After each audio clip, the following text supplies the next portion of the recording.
Hey guys, this is NoGymNeeded. I hope you're having a great day.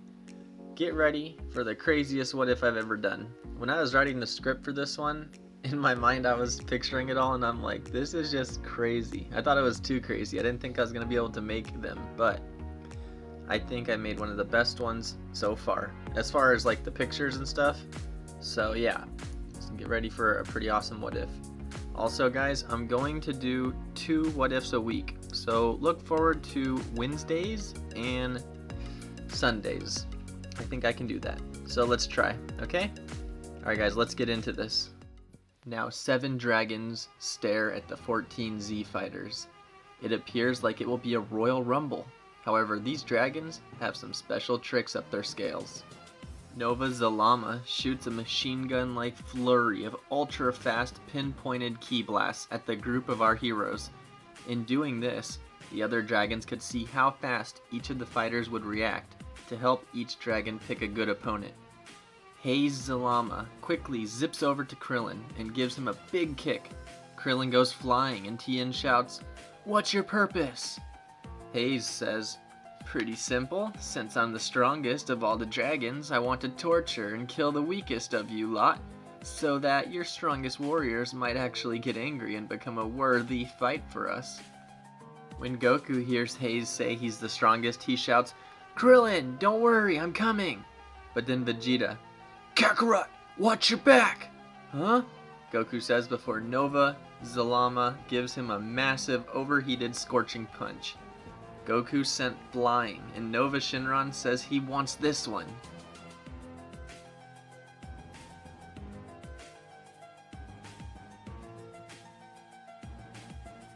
Then Goku says, "Krillin, I'll definitely..." Then Krillin butts in, "It's okay, Goku. I got this. This Joker's not the strongest, except maybe at lying." The other dragons are impressed. Krillin realized that. Even Cabba, Caulifla, and Kale didn't know that. Krillin says, "I don't like to admit it, but he attacked me because he thinks I'm the weakest, and he thinks he can beat me. But I have things to protect. These dragons are just rampaging with no purpose. I'll definitely beat him. Thanks, Goku, but I'm all good." Then Rage Zalama creeps slowly over to our favorite 2 female Saiyans, Kale and Caulifla, and says, "Hey you." "Who's he talking to, big sis?" Kale scaredly says. "Looks like he's talking to you, Kale." "Kale? Is that your name?" Rage asks. Yeah. Why? Who cares? Just leave us alone." "Like that'll happen," Caulifla whispers under her breath. "I got a question for you, Kale. Tell me, do you like to rage?" No," Kale stutteringly replies. I sense rage in you, locked away deep inside. And I'm never wrong about this kind of thing," Rage says. "Fine then, let's rumble," Caulifla yells. "Whoa, I'm getting psyched, right, Kale?" Yeah, if it..." Rage cuts her off. "Spit it out, Kale. Your shyness is annoying." "I said if Big Sis wants to rumble, then let's do it." At that, Kale and Caulifla power up to Super Saiyan and rush Rage Zalama. Then Cabba approaches Vegeta. "I would like instruction, Master. Please, for the first time in a while, will you give me a lesson?" Vegeta actually smirks. Cabba's way different from future Trunks, who is always looking for love and acknowledgement. Vegeta likes coming up with ways to teach Cabba, and realizes it carries over to a different universe. A universe where Saiyans still live on Sadala. It blows Vegeta's mind still to this day thinking about that. So looking out across the field, he says, "How's your training with Caulifla going?" "Good, I think," Cabba states. "Can you really hit a girl?" Vegeta looks over at Caulifla, sees big boobies. "A woman with your full power?" "I think." "Remember, Saiyan women aren't weak, and that Caulifla loves to brawl. So if you want her to like you, you better not hold your punches, boy." Like? You could tell?" Cabba asks. Vegeta replies, "When I'm near you, I'm always watching you.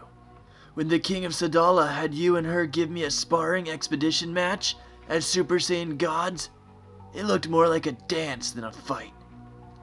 Now, Cabba, your lesson is to destroy...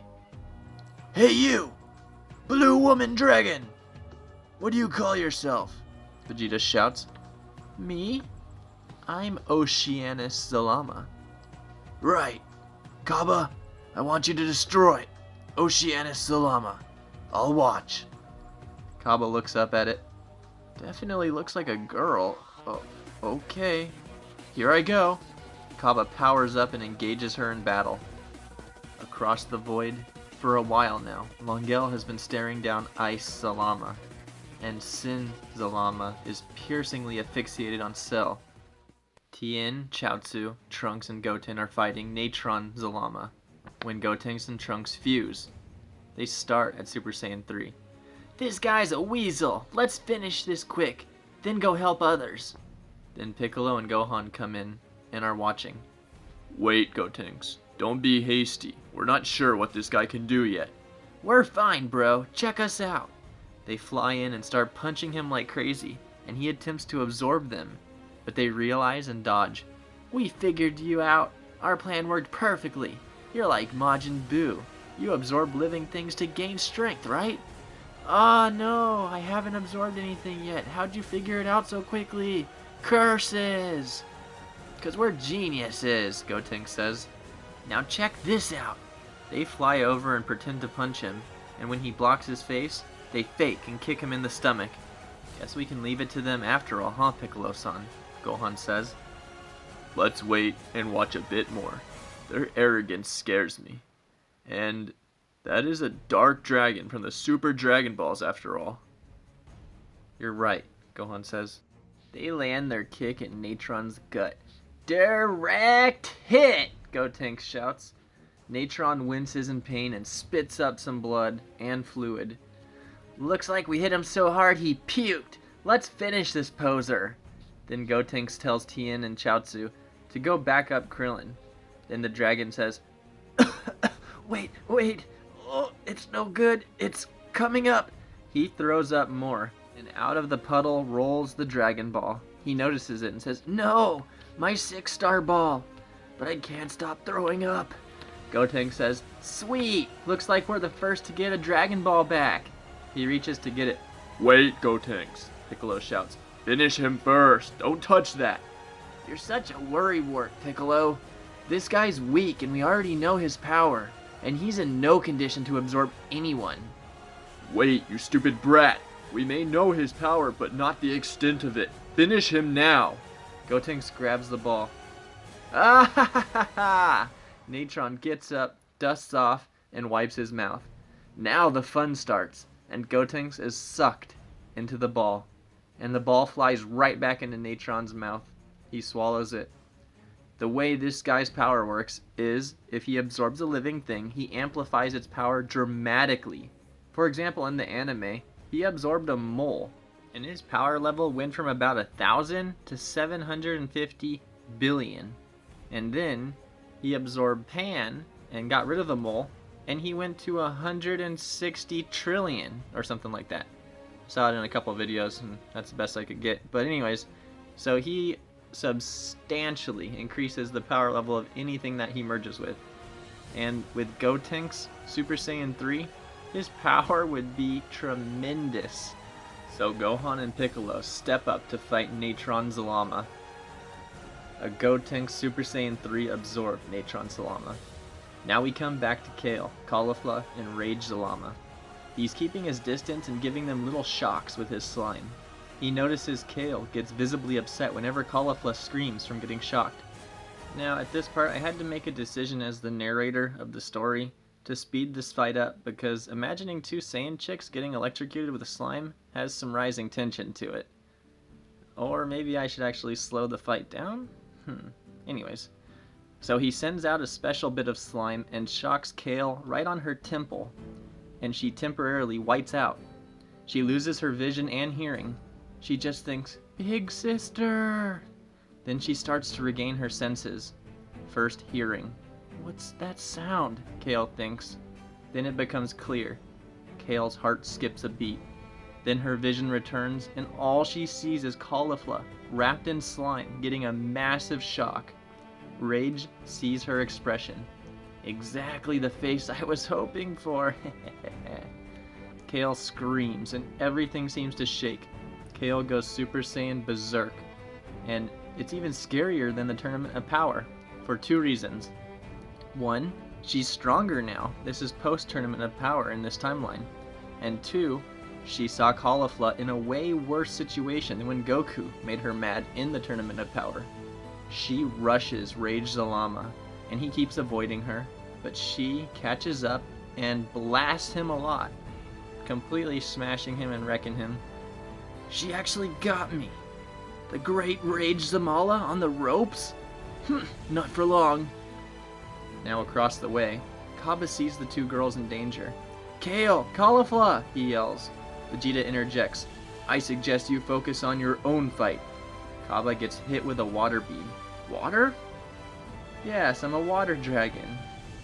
You surprised? Oceanus says. I'm surprised there's water in the void, Cabba replies. Ah, I see. I suppose it's hard for a boy to comprehend our great power. You see, we are extensions of Zalama, parts of him.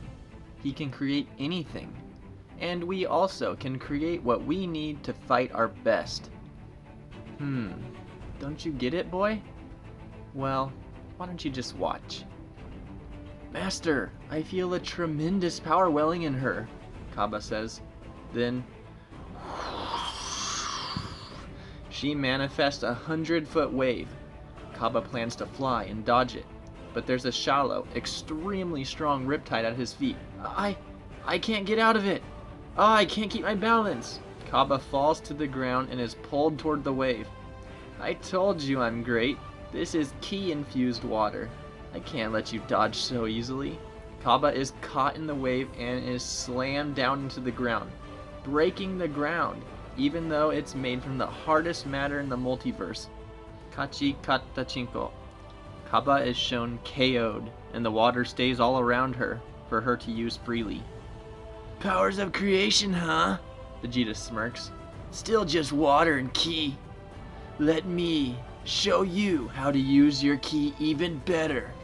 Vegeta powers up to Super Saiyan God Red and does the energy grapple with the water like Goku did to Brawly and starts making a big wave. What? Oceanus says. Then she tries to take control of it, but Vegeta's already pushed her ki out and taken control, and she tries to move, but her feet are stuck. Then Vegeta knocks her over with a riptide and absolutely pummels her with her own attack. She slowly stands up, looks at Vegeta, and says, It seems I underestimated you. Vegeta then says, You would have underestimated me if you thought I was 100 times stronger than you. Oh, burn!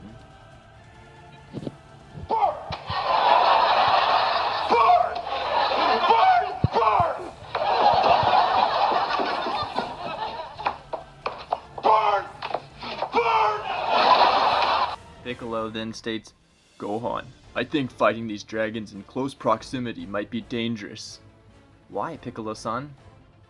Because I think they have an unseen, or rather unheard, communication network. You mean they're talking to each other somehow? Gohan asks. Yeah. There's an extremely high-frequency pitch all around us, with patterns and irregularities, forming a network. It's language, Gohan, Piccolo says. We gotta tell everyone. Focus on your fight, you two, Natron shouts, and he comes flying at Gohan and Piccolo. They both power up and start thinking of a plan. So Oceanus powers up further and creates a massive amount of water. Imagine a partially floating lake all around them. Then Vegeta relinquishes the water he was holding. Here, I'll give this back to you. I'm grateful, she sarcastically states. Vegeta smiles. What's that smile for? Oceanus asks, a little angrily. I was just thinking of a funny joke someone told me. Biding my time until you get to full power for me to beat you. At that, she starts to get angry. but won't show it, because she's not only extremely powerful, she has friends. Well, I have a reason to smile too, she states, before charging up her water with a godly amount of ki. Cabba's awake now and can't believe Vegeta's fearlessness. His fearlessness in the face of such energy. Ready? Yep. She takes all her water and starts flooding it around Vegeta. It's going all around him. It's walling up. The only dry spot is where he's standing. Then Piccolo says, "Something's about to happen. These patterns, they're strategically planning. I'm hearing it." Vegeta's completely surrounded. He's in a massive amount of water, but still dry inside it.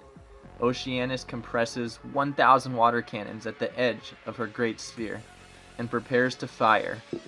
The point of this is so when she fires them, Vegeta's bubble will fill in so fast it will not only make it hard to avoid, but it'll go out so fast that it creates a vacuum and Vegeta will not be able to take a breath. It should actually suck the air out of his lungs. "Ready to die?" she asks, and Vegeta just grins through the water. "I hate you," Oceanus says, and with that she fires. The water beams are coming at Vegeta at Mach speed. Then right as they hit his airspace, Vegeta powers up to Blue Evolution, and the colliding energy is so intense that the water bubble explodes with a massive, giant explosion. Vegeta flies up and starts flying for Oceanus when all of a sudden, Vegeta gets electrocuted. Since he was all wet, it really hurt. But not only that, Rage Zalama created gigantic thunderclouds and absorbed their lightning, since he didn't have the city stuff to use here, like in the anime. Vegeta got a super shock, which temporarily makes him fall to the ground.